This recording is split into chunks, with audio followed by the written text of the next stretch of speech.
tous, je vais vous demander juste un instant. OK, super. Est-ce que vous m'entendez bien? Oui, de mon côté, c'est bon. Très bien. Alors, je vais partager mon écran. Alors, aujourd'hui, je vais vous parler de l'expérience utilisateur, mais surtout en particulier de la fidélisation et de la rétention de clients. Je vais faire un focus sur la fidélisation et je vous expliquerai pourquoi, en fait, euh, mon focus sera sur la fidélisation et pas sur la rétention. Mais on va en parler aussi.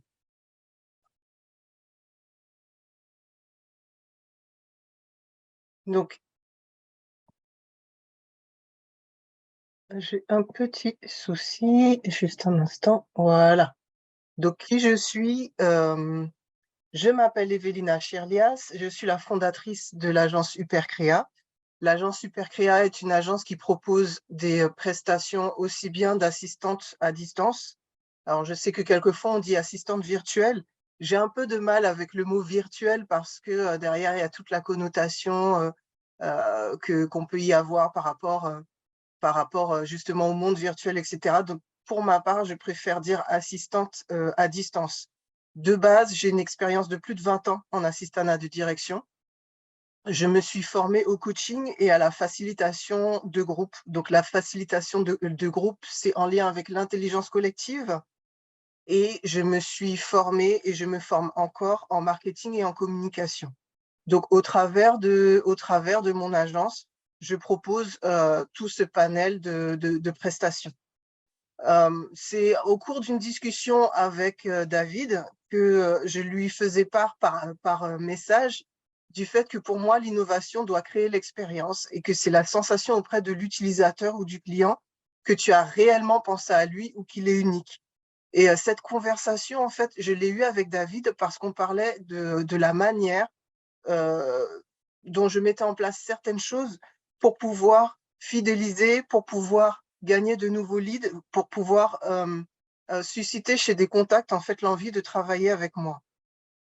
Je vous ai mis à gauche une image d'une des pages de mon site internet parce que pour moi, ça fait déjà partie en fait de l'innovation et de l'expérience. J'ai mis délibérément une définition de l'INSEE, l'Institut national des statistiques économiques et je ne sais plus quoi en France, qui dit que l'innovation désigne l'introduction sur le marché d'un produit ou d'un procédé nouveau ou significativement amélioré par rapport à ceux précédemment élaborés par l'unité légale. Donc là, dans le cadre de la fidélisation, je vais vous parler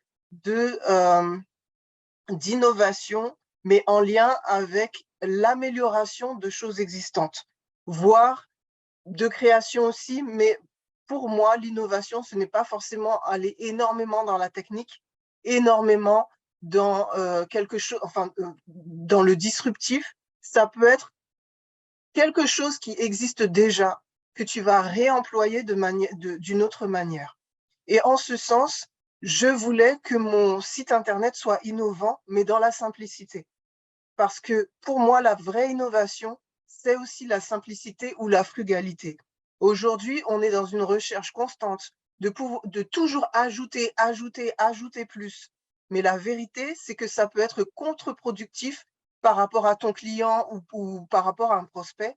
Parce que comme on est tous dans la surenchère, pour moi, l'innovation au sein de Hypercréa, c'est de créer un environnement où on peut se sentir en paix, où on peut se sentir à l'aise et pas forcément se sentir surchargé, etc. Et c'est en ce sens, en fait, que j'ai créé mon site Internet et plusieurs personnes qui se sont connectées sur mon site Internet sans se connaître, je leur ai demandé ce qu'ils en pensaient et ils me disaient, Evelina, quand on arrive sur ton site Internet, c'est apaisant. Et en ce sens, c'est déjà de l'innovation. C'est une forme d'innovation. C'est susciter une expérience au travers du contact de mon site Internet pour te dire que voilà, si tu travailles avec Hypercréa, les choses vont être plus faciles pour toi. Tu auras l'impression que tout va bien aller, que les choses seront plus légères. Et donc ça, c'est en préambule déjà ce que je voulais dire par rapport à l'innovation. Si vous avez des questions ou quoi que ce soit pendant mon intervention, n'hésitez surtout pas parce que ça ne me pose aucun problème. François, tu as envoyé un message pour dire tout à l'heure que tu n'as rien entendu. Est-ce que maintenant tu m'entends?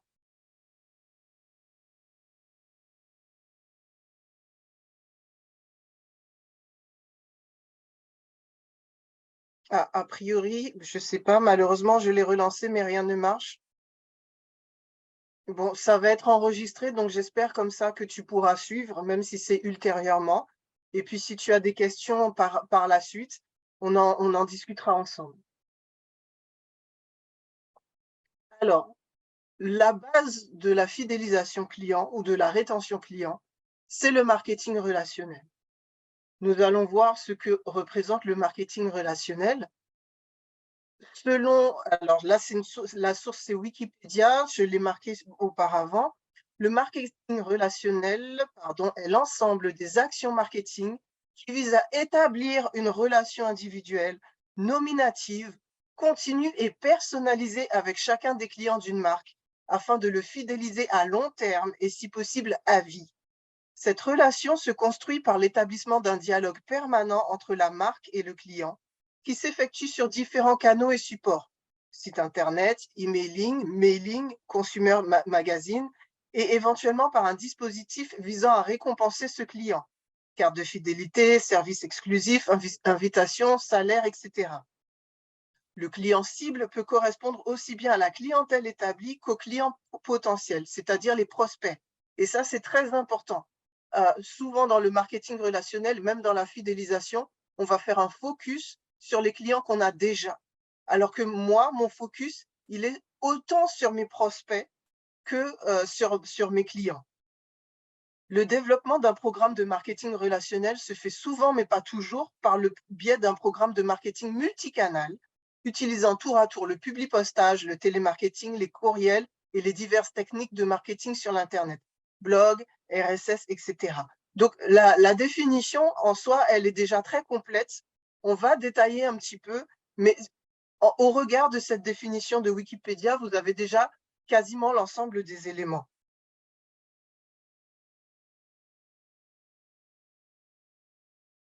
Alors, 2 éléments clés du marketing relationnel. J'ai précisé que le marketing relationnel relève de ce que l'on appelle l'inbound marketing ou le nurturing marketing. C'est le fait de proposer des choses aux clients. C'est ce qu'on appelle du pull. Enfin, l'objectif, fournir au client du contenu de valeur qu'il est libre de venir chercher seul, c'est-à-dire les livres blancs, des cadeaux, des ressources spécifiques, contrairement à l'outbound marketing ou le push, qui est considéré comme intrusif et qui consiste à imposer sa présence au client. Ça va être des tracts dans la boîte aux lettres, ça va être tout ce qu'on voit comme pub display ou peu importe toutes les formes de pub qui peuvent nous exaspérer. Je ne sais pas pour vous, mais en France, en fait, on avait une marque qui s'appelle Juvamine. Et Juvamine, c'est une marque de vitamines. Et ils ont fait ils ont fait plusieurs campagnes de publicité à la télévision où en fait on voyait un enfant. Alors ça durait que quelques secondes. On voyait un enfant sur un vélo. Le vélo se renversait, l'enfant se faisait mal et il faisait des pansements aussi. L'enfant se faisait mal et on entendait aïe et on voyait une personne qui arrivait, qui collait un pansement sur le genou de l'enfant et qui disait si je vais bien, c'est Juvamine. Et pareil, on voyait une autre personne, une autre campagne, c'était une personne qui était vraiment très, très, très, très fatiguée. Et on lui disait, t'es fatigué, tu te sens pas bien? Et on voyait un verre d'eau avec, on mettait une vitamine effervescente dedans. Et la personne buvait et on entendait, si je vais bien, c'est Juvamine. Le problème, c'est que ce spot publicitaire qui durait même pas environ 5 secondes, on le voyait d'affilée 5 fois. Donc, vous imaginez, dès qu'on voyait la première séquence de Juvamine, on savait qu'il y en avait 4 autres derrière. Enfin, non, entre 3 et 4 autres. Il ne faut pas exagérer, je ne sais plus, il faudrait que je revoie. Mais ça énervait tout le monde. c'était du bourrage de crâne. Ça fonctionnait parce que de fait, quand tu voulais des vitamines ou des trucs comme ça, bah, automatiquement, tu pensais à Juvamine. Mais c'est hyper intrusif, c'est hyper désagréable. Tu regardes la télé, tu vois ça.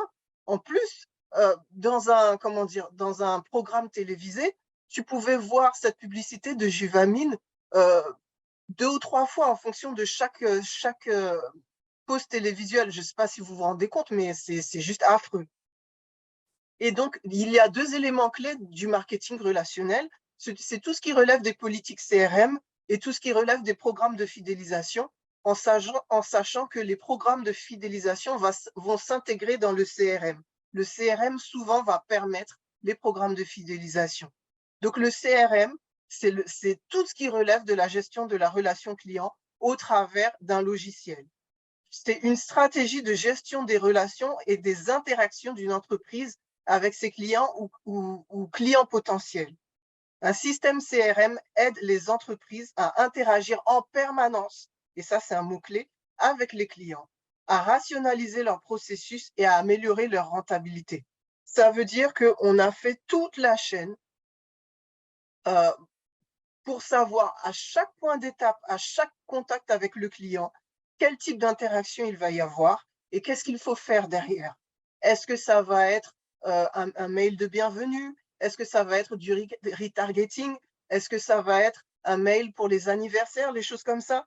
Tout va être géré par le CRM. Via le CRM, on peut écrire tous les points d'entrée, c'est-à-dire quel jour, à quelle date on a rencontré ou on a échangé avec tel client potentiel, qui a contacté ce client potentiel, qu'est-ce qui s'est dit durant la conversation, quelle action est à mener derrière, etc.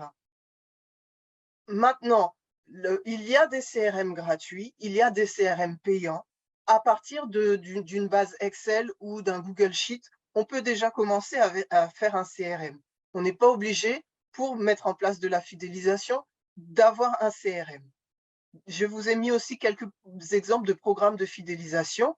On a donc les questionnaires de satisfaction, tout ce qui relève des ventes privées, des programmes de fidélité, l'up et le cross-selling. L'upselling, c'est le fait de proposer une montée en gamme lorsqu'un client va venir acheter, par exemple, des baskets. Il va venir acheter une basket bas de gamme. On va lui proposer, je ne sais pas, pour 30 € de plus, est-ce que vous ne voulez pas monter en gamme sur la paire de baskets que vous voulez acheter?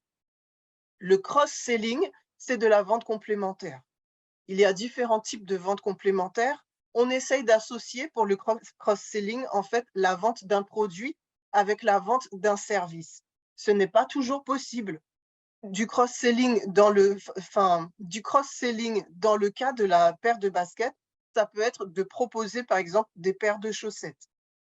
On voit le cross-selling aussi, par exemple, lorsque l'on achète un téléphone portable. Aujourd'hui, les opérateurs offrent souvent la possibilité de prendre une assurance avec ce téléphone portable. L'avantage de mêler dans le cross-selling la vente d'un produit avec la vente d'un service, c'est que la vente du produit relève souvent du one-shot, c'est-à-dire on achète le produit et on a fini avec ça. Pour le cas du portable, vous allez acheter le portable une fois et après, vous n'allez pas changer de portable avant des années. Alors que si on joint la vente du portable avec la vente d'une assurance, du coup, vous allez créer de la récurrence en termes de vente.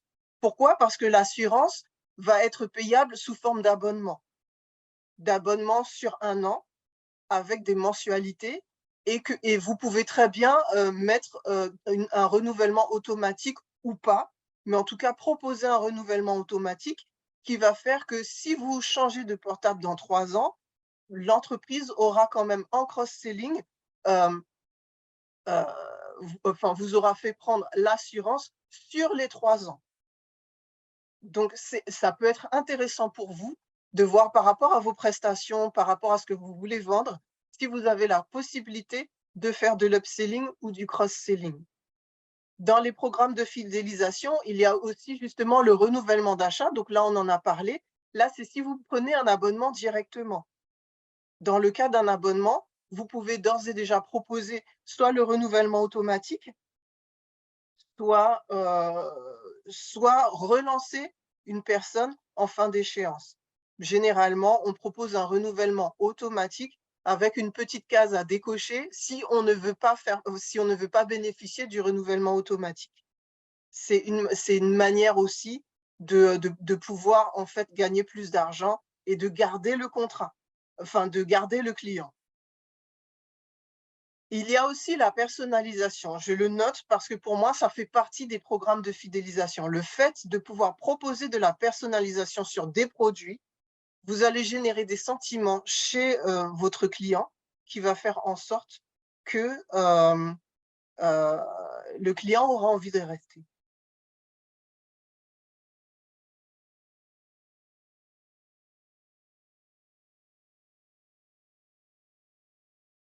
Alors, on va rentrer un petit peu plus en détail dans la fidélisation. La fidélisation désigne tous les efforts entrepris par une entreprise ou une marque pour conserver ses clients existants et les inciter à acheter de nouveau.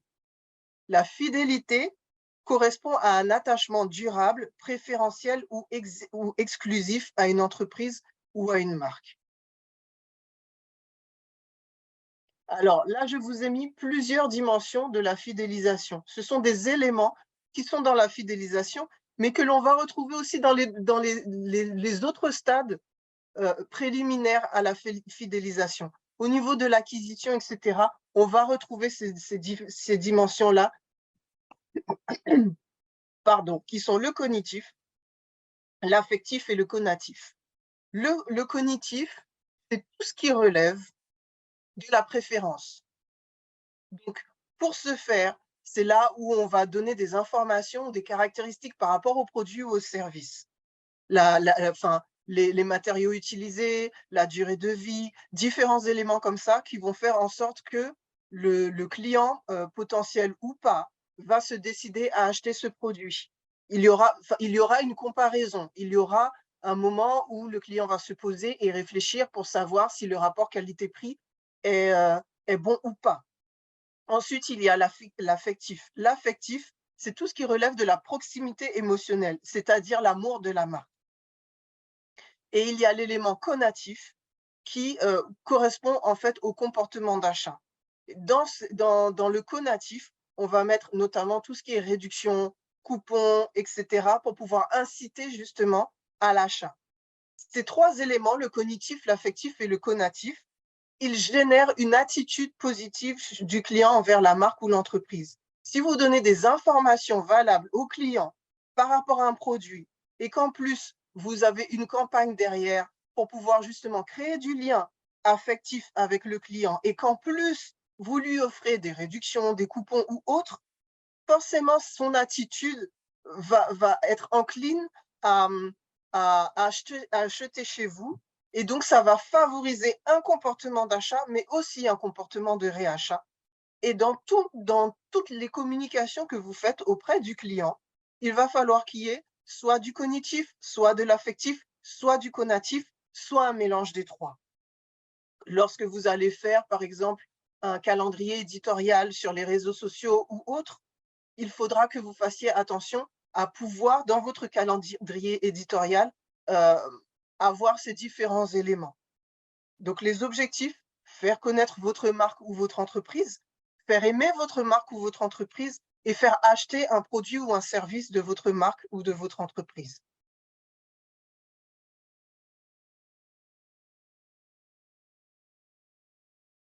Alors, j'ai marqué 4 types de fidélité parce que souvent on parle de ces 4 types-là, mais j'ai trouvé une infographie que j'ai trouvée intéressante sur les différentes formes de fidélité client que j'ai rajoutée. Donc, je vais vous parler d'abord des 4 types et après je vais vous lire les éléments parce que c'est écrit en tout petit.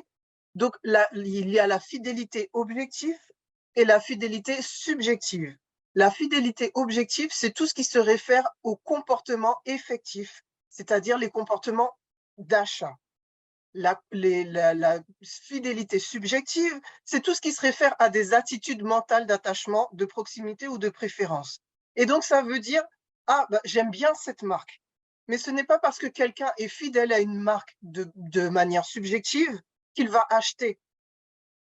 On peut très bien on peut très bien aimer Apple et tout ce que fait Apple et pourtant on achète du Samsung parce que, bah, on n'a pas les moyens, parce que pour différentes raisons. Donc il faut bien faire attention entre fidélité objective et fidélité subjective. Vous, ce qui vous intéresse, moi aussi, c'est la fidélité objective. Il y a aussi la fidélité active et la fidélité passive. La fidélité active, on va montrer sa préférence de nature rationnelle ou affective. On va le témoigner.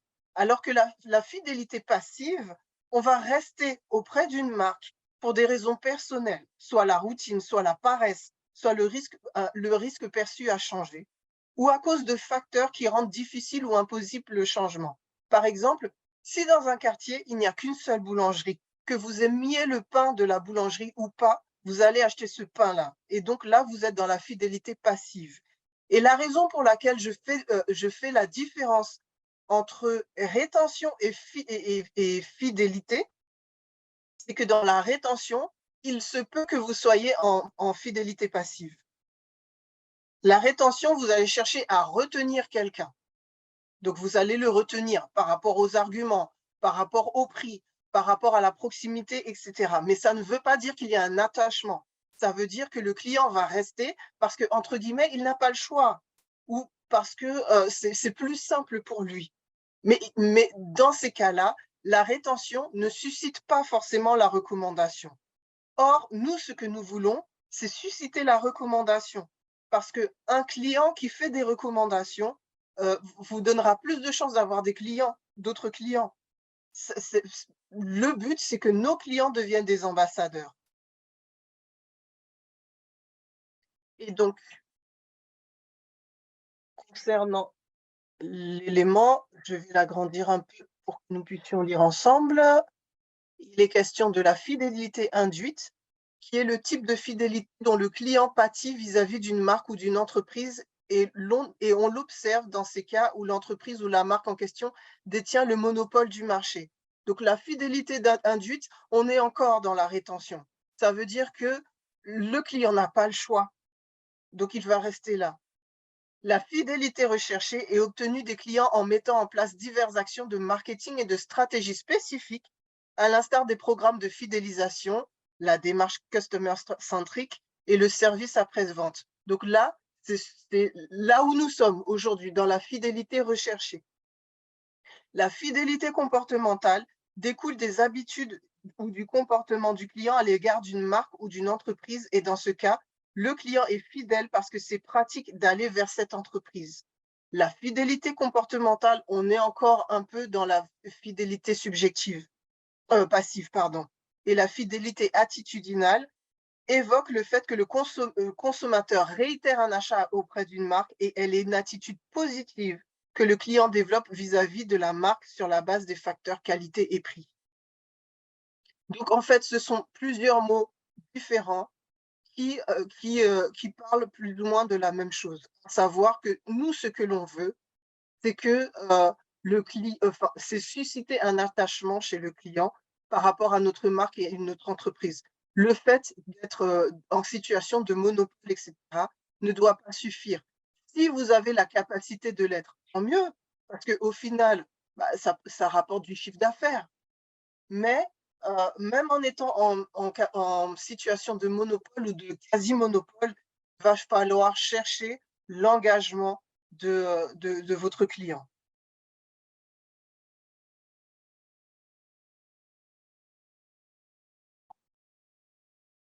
Alors, créer l'expérience.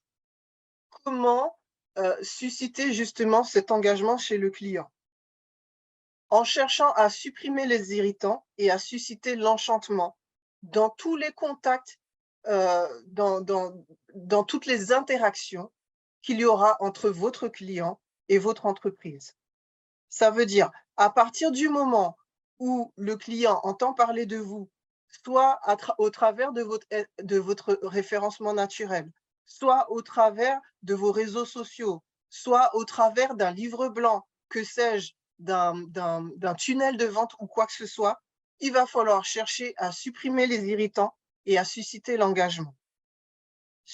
l'enchantement, pardon. Supprimer les irritants, ça veut dire tester, retester et retester. Il faut de l'ergonomie, il faut de la qualité, que ce soit au niveau du visuel, que ce soit au niveau de la rédaction, que ce soit au niveau de tout ce que vous allez proposer, de la facilité d'engagement, de la facilité d'action, pour que tout semble fluide, tout semble naturel et pratique.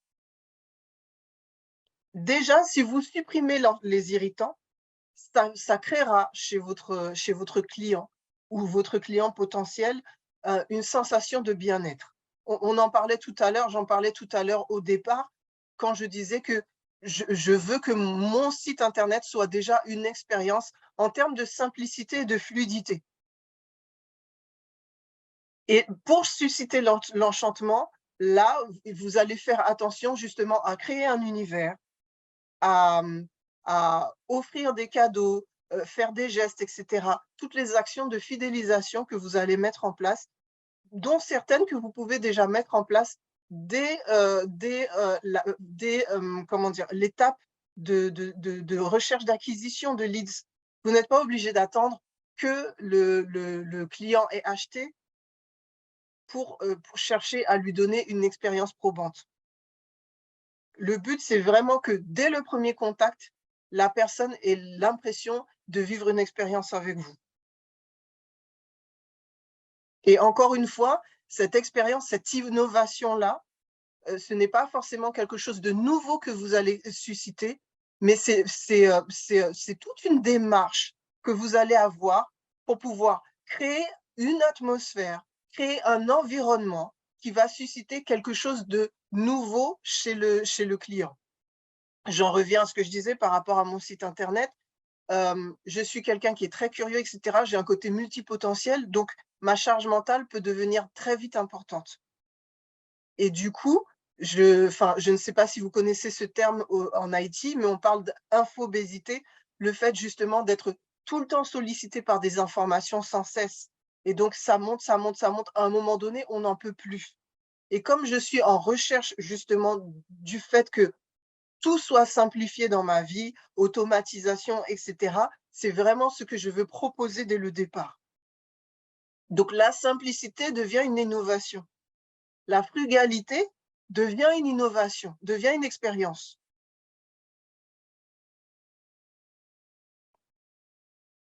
Alors, on a fait le lien entre émotion et fidélisation. Selon Bruce Temkin, un chercheur qui est expert en expérience client, lorsqu'un client interagit avec une entreprise ou une marque, il ressent au moins l'une de ces 5 émotions, soit négative, soit positive. Donc pour les émotions négatives, nous avons la colère, la déception, l'inquiétude, la frustration, la confusion. Pour les émotions positives, nous avons la joie, la reconnaissance, la confiance, l'enthousiasme et le soulagement. Et donc, on voit qu'il y a une très forte corrélation entre une émotion positive ressentie par un client et le fait qu'il rachète un produit ou un service. Alors, moins de 30% des clients qui éprouvent une inquiétude ou de la confusion après une interaction avec une marque rachèteront un produit de celle-ci. Donc, c'est quand même important de le savoir. Moins de 30% des clients. Si vous voulez justement, enfin, c'est en ce sens que je disais qu'il est très important de faire attention à tous les irritants dès le départ. C'est toujours plus simple de continuer et de nourrir une relation que d'essayer de rattraper quelque chose. Près de 60% des clients qui auront ressenti de l'enthousiasme ou de la reconnaissance renouvelleront un achat. Et là, on parle de la partie renouvellement, de réachat. Mais bien entendu, c'est la même chose pour l'achat de base. Si vous suscitez des émotions positives, aussi bien au travers du visuel que de l'expérience d'achat, parce que fluidité, parce que simplicité, etc., forcément, vous aurez un renouvellement derrière. J'ai un professeur qui racontait que durant la période Covid, habituellement, son père et un de ses enfants, ils sont nés quasiment à la même date, enfin, ont quasiment la même date d'anniversaire et avec la période Covid, on ne pouvait pas se rassembler parce qu'il y avait confinement. Donc, elle a acheté un cadeau pour son père. Le problème, c'est qu'il y a eu un problème de livraison. Elle a essayé de s'y prendre le plus tôt possible pour que le cadeau arrive lorsque, à la date d'anniversaire du père, mais elle a pu voir que ça n'allait pas arriver. Donc, elle était déçue. Elle a appelé l'entreprise, elle a expliqué la situation à l'entreprise. La personne au bout du fil lui a dit: «Écoutez madame, on va essayer de faire ce que nous pouvons». Et elle lui a dit: «Écoutez, on va mettre en place tout ce que l'on peut». Alors excusez-moi, il faut que je boive un peu.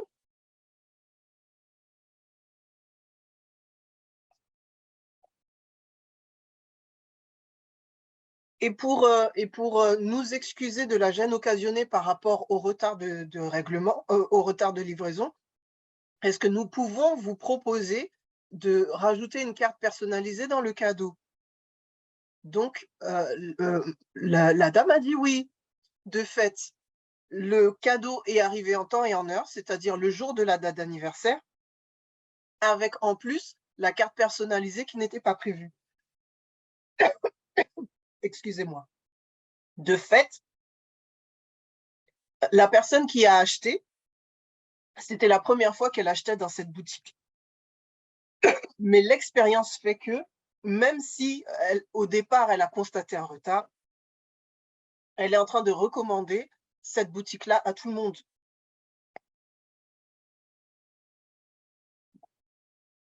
Et si un jour elle a un cadeau du même type à faire, elle retournera clairement dans cette boutique.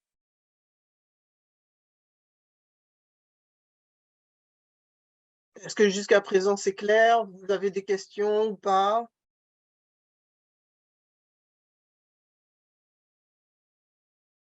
C'est très silencieux?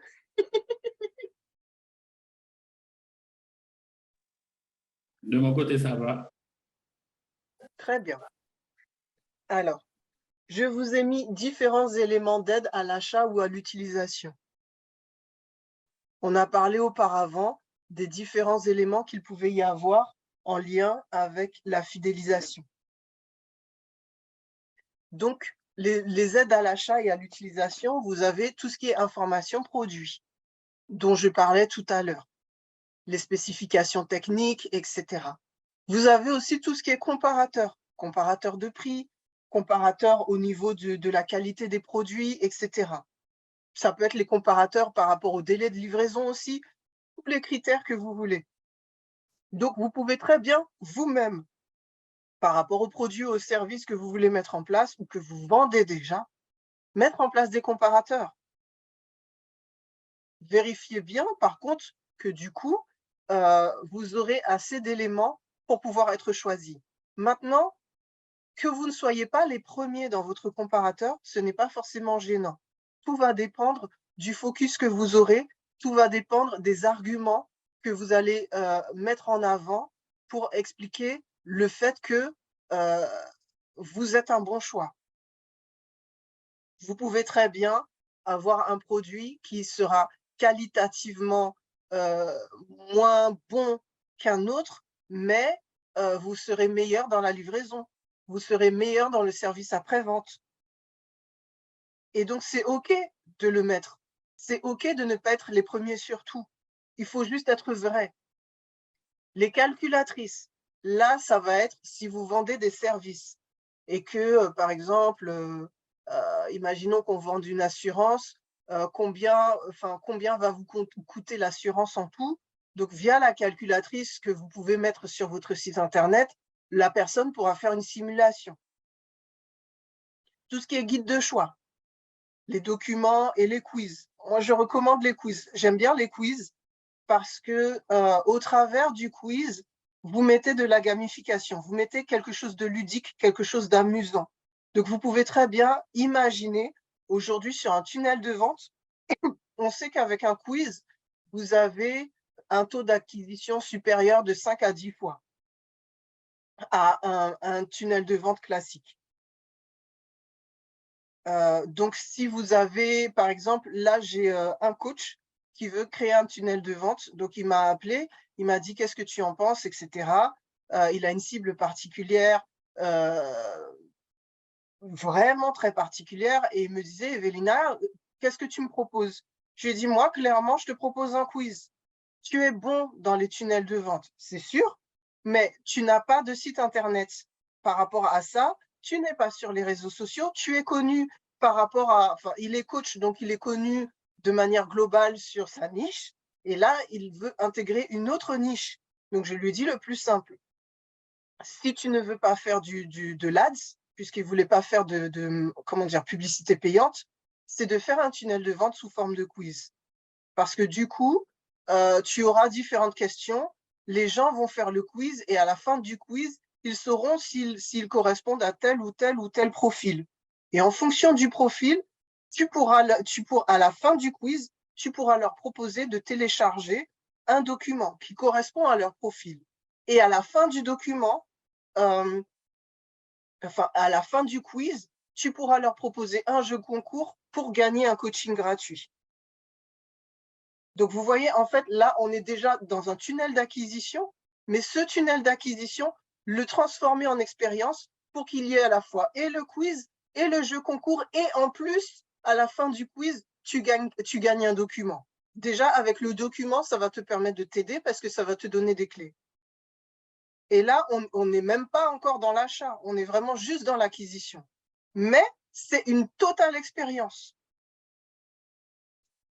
Alors, ensuite, après les guides de choix, il y a les notes et les avis de clients. Il y a aussi les témoignages de clients, la configuration de produits et de services. On en a parlé tout à l'heure par rapport au cross-selling. Mais du coup, vous pouvez très bien dire que voilà, je vends un téléphone portable, mais j'ai une offre spéciale qui est téléphone portable plus assurance, avec une autre offre qui est téléphone portable plus coque plus assurance. Et vous pouvez faire autant de configurations de produits et de services que vous voulez, mais ça va être des éléments d'aide à l'achat. Parce que vous pouvez très bien avoir une personne qui veut acheter un portable. Enfin, là maintenant, on sait tous comment ça fonctionne. Mais vous pouvez très bien envisager qu'au départ, quelqu'un veuille acheter un téléphone portable et qu'il ne se pose pas la question de la casse et de l'usure, etc. Qu'il ne se pose pas la question du fait qu'il faudra acheter une coque, qu'il ne se pose pas la question du fait qu'il faut tel ou tel accessoire. Et donc, le fait de lui proposer par avant des configurations de produits et de services va l'aider à l'achat et va susciter chez lui un désir de pouvoir justement acheter quelque chose de plus complet. Il y a aussi les fenêtres de chat, tout ce qui est réalité augmentée. Aujourd'hui, on utilise de plus en plus de 3D. Vous avez des cartes de visite où vous pouvez rajouter des puces. Quand vous scannez la puce, vous voyez quelque chose qui apparaît en 3D. Vous avez aussi la même chose, la 3D peut être intégrée dans des supports en PDF ou autres. Je ne l'ai pas mis, mais les QR codes aussi, ça peut être justement des éléments d'aide à l'achat. À partir du moment où vous allez placer des QR codes qui vont permettre soit d'aller dans une information produit ou autre, mais ça veut dire que vous aurez un support allégé, mais complet, au travers du QR code. Et en plus, ce qu'il faut voir avec ce support allégé mais complet, c'est que vous pouvez avoir un support allégé avec des informations qui ne vont pas changer, qui ne vont pas varier. Et les informations qui vont varier, c'est-à-dire les prix, c'est-à-dire, par exemple, si vous vendez des fruits et des légumes, eh ben, telle recette, tel légume ou je ne sais pas quoi, via le QR code. Donc, ça va prolonger la vie de votre support, mais en plus, donner le maximum d'informations à votre client. Ensuite, les recommandations personnalisées. Là, ça veut dire que voilà, encore une fois, vous pouvez utiliser des quiz ou des jeux. Vous avez tel type de cheveux, on est des noirs, vous avez tel type de cheveux, plus ou moins crépus, 4C, je ne sais pas quoi. Vous cherchez en fait la gamme de produits qui va correspondre à votre cheveu. Via les recommandations personnalisées, vous allez aider votre futur client. Tout ce qui est essai. Donc, si c'est un abonnement, vous pouvez proposer un mois gratuit. Si vous avez beaucoup de ressources et beaucoup de technologies, etc., vous pouvez proposer un essai virtuel. Mais en tout cas, les essais, les bornes connectées, tout ce qui est pop-up sur les sites Internet. Alors, quand je parle des pop-up, notamment, c'est par exemple, telle vente s'est fait à l'instant. Enfin, on voit des fois des pop-up, des petites notifications qui disent que telle personne de telle ville, le prénom et la ville, a acheté un produit sur le site internet. Via les pop-up, vous pouvez aussi justement proposer des coupons, proposer des offres spécifiques. Justement, tout ce qui est réduction, coupons, programme de fidélité, les tutoriels, les FAQ, c'est important d'en avoir sur son site internet. Ça évite justement que la personne soit inquiète. On a parlé tout à l'heure du fait que il est important de susciter des émotions positives. Donc, vous êtes dans l'assurance, enfin, dans la sécurisation de la personne. Tout ce qui est communauté d'entraide client, tout ce qui est notification SMS, les chatbots, les traitements automatisés des appels clients et les rappels automatiques. Donc, tous ces éléments-là aident à l'achat ou à l'utilisation de votre produit ou service. Donc, à vous de voir ce que vous pouvez, enfin, quelle combinaison vous pouvez faire au niveau de votre situation personnelle pour pouvoir mettre en place ces différents éléments. J'ai remis le site internet, le blog, la newsletter, les réseaux sociaux, tout ça fait partie de l'expérience client. Tout ça contribue à la fidélisation. Vous devez avoir un calendrier éditorial. Vous devez avoir une charte graphique. Vous devez avoir une charte éditoriale claire. Vous devez savoir écrire à minima. Le blog, vous pouvez le faire. Ça peut être un blog écrit, ça peut être un blog vidéo. La newsletter, de même. Ça peut être très bien écrit ou vidéo ou audio. Et là, vous allez rentrer justement dans l'innovation. Si ça vous saoule d'écrire, si vous n'aimez pas écrire, très bien. Faites un blog vidéo ou un blog audio. Tout le monde trouvera ça innovant et vous ne rentrez pas dans quelque chose en fait qui vous fatigue. Et en plus, sûrement, vous allez économiser parce que si vous n'aimez pas écrire, ça veut dire qu'il va falloir que vous alliez chercher un rédacteur. Donc, quels sont vos points faibles en fait? Et trouvez des solutions. Capitalisez sur vos points faibles, capitalisez sur ce que vous n'avez pas envie de faire pour pouvoir trouver des solutions qui vont toucher votre client et en même temps qui vont correspondre à votre identité propre.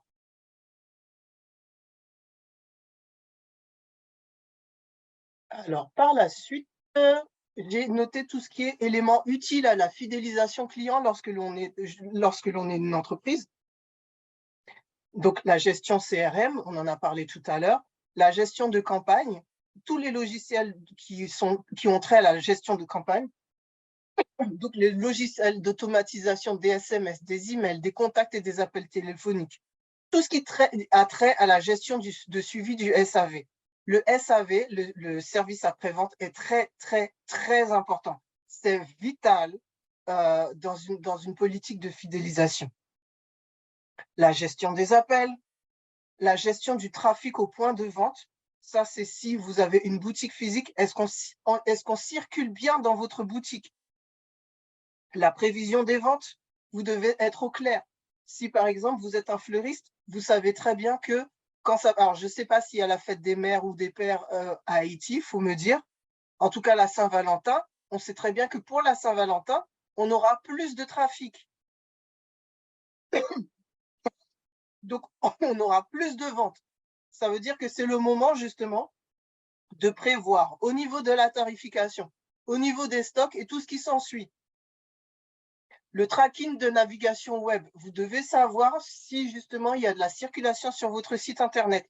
Si oui, quelles sont les pages qui sont le plus vues sur vos pages? Quels sont les éléments qui sont le plus vus, les éléments qui sont le plus appréciés pour pouvoir justement réajuster et continuer d'offrir la meilleure expérience sur votre site internet. Tout ce qui est social media listening, ça veut dire, comment dire, de la veille pour savoir ce qu'il est dit sur votre marque dans les réseaux sociaux, sur Internet, etc. et vous assurer que vous avez une bonne réputation. Ça, c'est vital. C'est vital. Donc, le respect des délais, le respect des conditions de livraison, etc., la qualité de la relation au téléphone, etc. Même si les gens ne sont pas contents, vous devez leur offrir la meilleure expérience lorsqu'ils viendront râler. Vous devez être fiable, en tout point fiable. On va vous excuser si vous avez un petit souci, etc. Ce sera excusable si vous êtes fiable. Si vous ne l'êtes pas, ça ne passera pas. Les enquêtes de satisfaction, il est important d'en faire régulièrement, mais également d'interroger tout simplement en face à face ou au téléphone ou comment dire, en cours de conversation, il est important de pouvoir solliciter vos clients pour savoir ce qu'ils sont en train de penser. Est-ce que, enfin, par exemple, j'ai là, enfin, quel exemple je peux vous donner? Il existe des entreprises, lorsque vous achetez un produit chez eux, qui, au bout d'un certain temps, enfin non, même pas, dans les 7 jours, vous appellent pour savoir si vous avez bien reçu le produit, si vous avez déjà commencé à l'utiliser, est-ce que vous avez trouvé son utilisation facile, et cetera. Donc ça arrive même en amont de l'enquête de satisfaction et ça permet tout de suite de éventuellement couper un problème, enfin de régler un problème. Les mesures de qualité se font en interne. Vous devez avoir des barèmes pour savoir si votre produit il est bon, etc. Déjà, par rapport aux mesures de qualité, faire un benchmark, c'est-à-dire comment dire, j'oublie le nom en français. Une étude comparative par rapport à vos produits et vos services et avoir des barèmes clairs sur la qualité de vos produits et de vos services pour que vous-même, en fait, vous puissiez régulièrement faire le point et vérifier que tout est OK. Et tous les autres tableaux de bord que vous pourriez juger nécessaires. Alors là, je vais vous prendre un exemple. Je regarde l'heure en même temps. David, je vais faire en sorte de rester dans les temps. Kitik, c'est une entreprise qui vend des paniers de fruits et de légumes frais et bio. J'ai eu l'occasion pour eux de mettre en place à plusieurs reprises des jeux personnalisés. Ils en sont servis soit durant des événements, enfin, soit durant des salons, soit ils ont fait des présentations dans des restaurants d'entreprise. Et donc, ils ont fait on a travaillé ensemble sur une enquête, un sondage en ligne pour pouvoir faire une étude de marché. Et à la fin du sondage, si on répondait au sondage, on pouvait participer à un jeu qui permettait de gagner un panier de fruits et de légumes. Donc, chaque fois que je fais quelque chose, j'aime bien y associer un jeu personnalisé. C'est aux couleurs de l'entreprise. J'utilise un CNAME, le nom de domaine, j'essaie de le personnaliser, etc., pour que ce soit vraiment l'entreprise. Et donc, l'année dernière, j'ai fait plusieurs actions avec eux. Cette année, j'ai fait plusieurs actions avec eux. Et quand j'ai terminé mes actions, c'est en février, j'ai créé en fait une carte digitale. Je ne sais pas, alors pardon, il faut que c'est ici. J'ai créé une carte digitale et donc la vidéo, voilà, donc là on le voit. J'ai créé une carte digitale que j'ai personnalisée, c'est-à-dire que j'ai utilisé les couleurs de l'entreprise. J'ai mis un petit mot, on était déjà en février, mais dans mon mot, j'ai écrit que même si janvier est déjà passé, c'est pas grave, je veux leur souhaiter mes meilleurs vœux pour 2023. Donc j'ai écrit 2023, on y croit. Donc c'est personnalisé avec le logo, etc.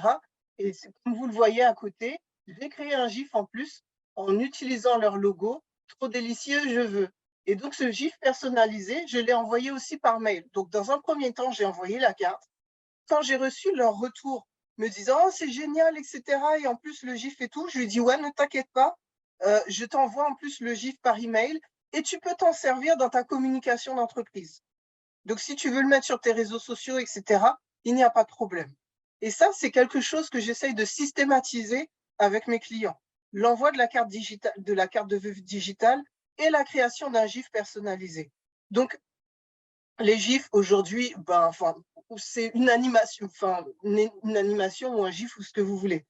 Si vous n'avez pas de logiciel pour faire une carte de vœux digitale, utilisez un logiciel comme Canva, faites un visuel, envoyez-le par mail, etc. Pour le GIF, c'est la même chose. Si vous ne voulez pas faire un GIF, offrez une fleur, faites quelque chose. Mais en tout cas, marquez votre appréciation. J'aime beaucoup le marketing d'appréciation. Il y a la légende d'un vendeur de voitures aux États-Unis. Le meilleur vendeur de voitures aux États-Unis, tout le monde se posait la question quel était son secret. En fait, ce qu'il faisait, c'est que quand quelqu'un achetait des voitures, et en plus, il vendait beaucoup de voitures d'occasion, pas forcément des voitures neuves ou de luxe. Quand il vendait des voitures, au fur et à mesure des conversations, il prenait le maximum d'éléments en fait sur les clients qui venaient et il les notait. s'il avait appris que voilà, tel monsieur s'est marié avec sa femme à telle date, etc., il le notait et il envoyait des cartes.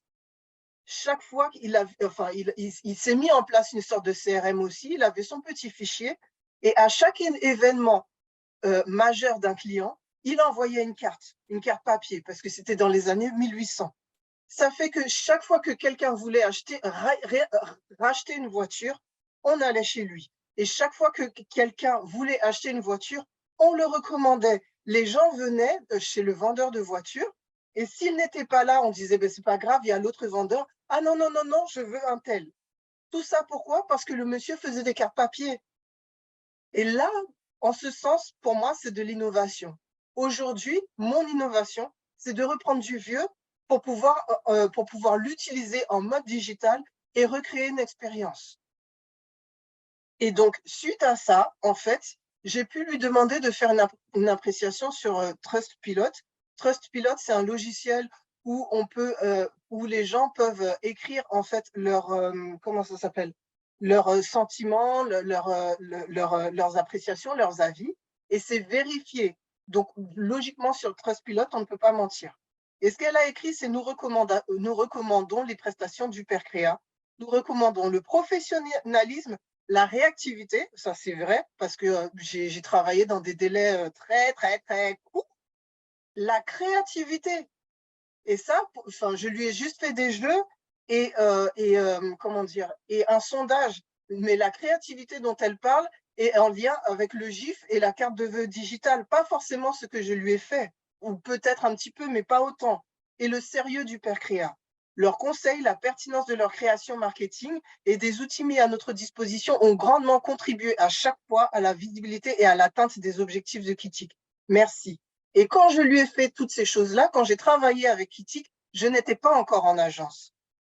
Elle a appris que je devenais une agence, donc automatiquement d'elle-même, elle a fait une appréciation parlant directement de mon agence. Donc j'ai capitalisé là. Même si en fait, mon entreprise s'appelait déjà Hypercréa. Mais en tout cas, j'ai capitalisé.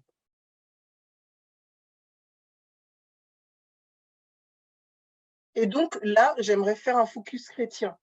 Quand ce que tu es coïncide naturellement avec ce que tu fais. Et pour moi, ça, c'est vital, c'est très important. Et donc, par rapport à ça, je veux parler de l'armure du chrétien. Je n'ai pas marqué les références, pardon, c'est dans Éphésiens 6. Mais il nous est dit qu'il y a la vérité pour ceinture, la justice pour cuirasse, le zèle que donne l'évangile de paix, la foi pour bouclier, le salut pour casque, la parole de Dieu pour épée et la prière. C'est-à-dire, pourquoi je parle de ça? Parce que vous voulez créer de la fidélisation, pour moi, c'est juste mettre en place ce que la Bible dit. La vérité pour ceinture.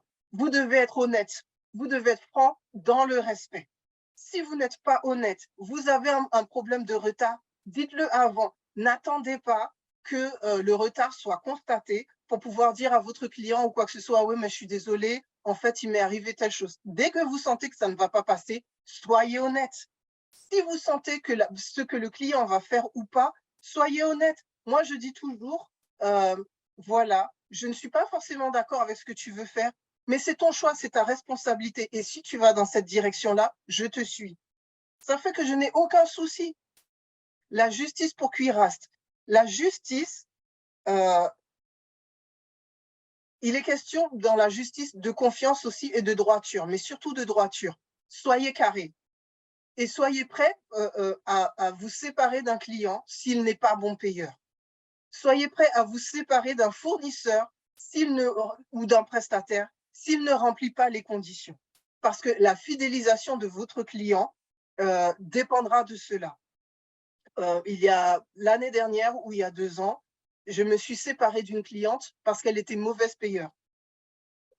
En plus, c'était une chrétienne. Je lui ai dit, écoute, je vais prier pour que le Seigneur te libère de ta dette, parce que je crois que lorsque l'on ne paye pas quelqu'un, on se rend redevable devant le Seigneur.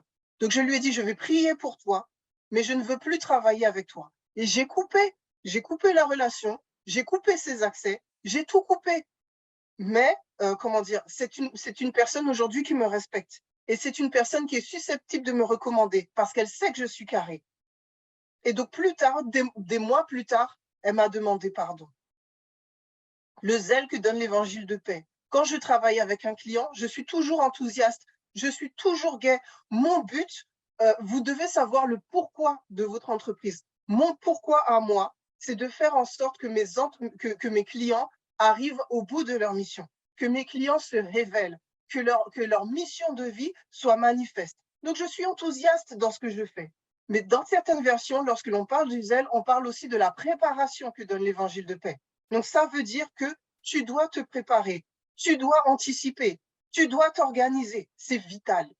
Et si tu es bien préparé, si tu es bien organisé, on te pardonnera tes écueils et surtout, tu vas fidéliser.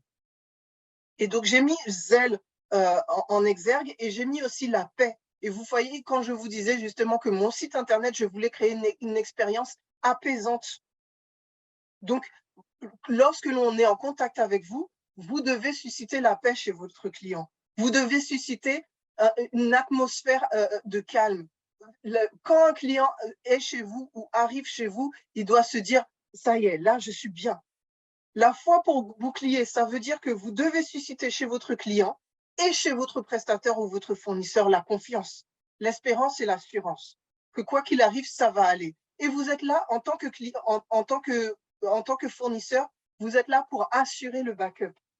Souvent, on parle de Hur et Aaron. Vous êtes là pour soutenir votre client. Encore une fois, quel est l'objectif de votre client lorsqu'il vient chez vous? Vous venez pour répondre à un de ses problèmes. Vous venez pour lui apporter une solution.